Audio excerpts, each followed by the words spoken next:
This channel does not promote any violent, harmful, or illegal activities. All content provided by this channel is meant for an educational purpose only. আমাদের যে কটা অংশ যারা আজকের এই press মিডিয়ার বক্তব্য শুনবেন তারা মিন্ময় মণ্ডল, ইশারুল ভাই, যোগ্য অধিকার মঞ্চ, সংগ্রামী যৌথ মঞ্চ,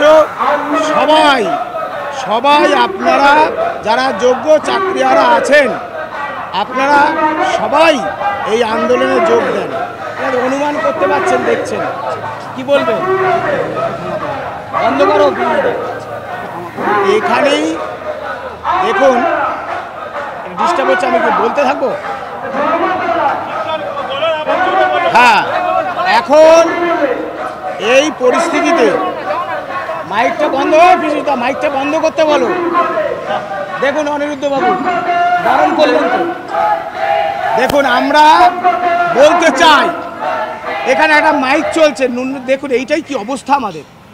আমরা বলতে চাই আমাদের যোগ্য চাকরিয়ারা যারা এই বক্তব্য শুনবেন, আপনারা দল মত ভেদাভেদ কে নেতৃত্ব দিচ্ছে সব ভুলে আপনারা চাকরি বাঁচানোর লড়াইয়ে আসুন।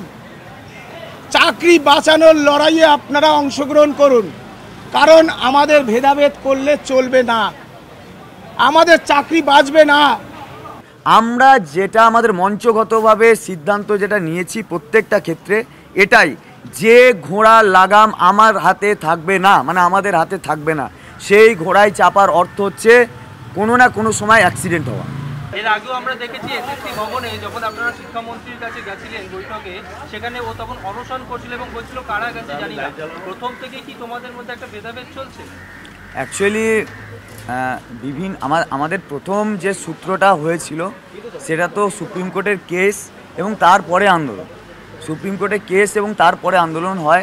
সেক্ষেত্রে আমরা একটা বড় অংশ, আমরা একটা স্ট্যান্ড নিয়েছিলাম যে আমরা সাধারণতভাবে যেভাবে আমাদের আন্দোলনটা চালাবো সেই আন্দোলনটা হবে সম্পূর্ণরূপে কোনো রাজনৈতিক দলের কোনো রকম সুবিধা না নিয়ে আমরা আন্দোলন চালাবো।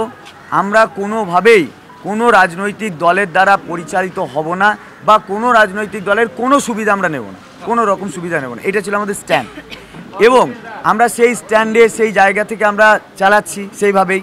এবং অন্যান্য অনেকেই আলাদা আলাদাভাবে পিটিশনারের কাজ করেছে, অন্যান্য অনেকেই আলাদা আলাদাভাবে তারা তাদের মতো করে আন্দোলন চালাচ্ছে।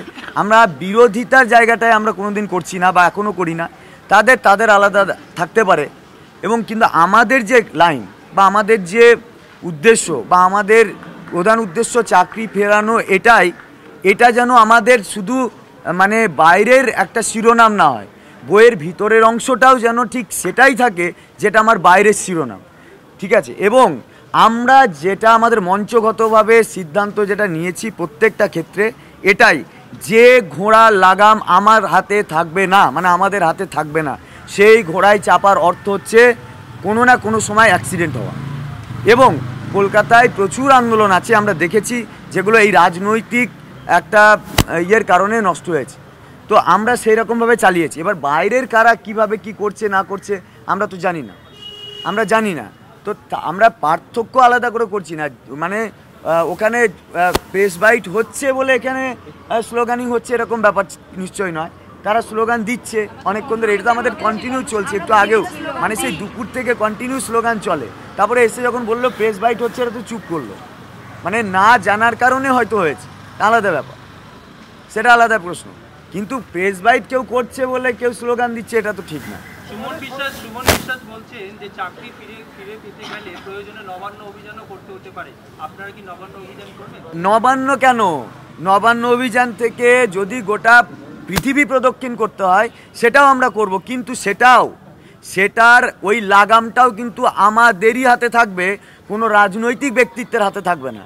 ডিসিশনটা আমরাই নেব যে আমরা এই সময় নবান্ন অভিযান করব কি করব না, এই সময় আমরা রাজভবন যাব কি যাব না, এই সময় আমরা রাষ্ট্রপতির কাছে যাব কি যাব না, এই সময় আমরা কেস ফাইল করব কি করব না, সেটা যারা চাকরি হারা যোগ্য শিক্ষক শিক্ষিকা এবং শিক্ষাকর্মী আছে তারা একত্রিতভাবে সিদ্ধান্ত নেবে। আমার সিদ্ধান্ত পিছন থেকে কেউ নেবে এটা আমরা চাইছি না, কোনোভাবেই চাই না।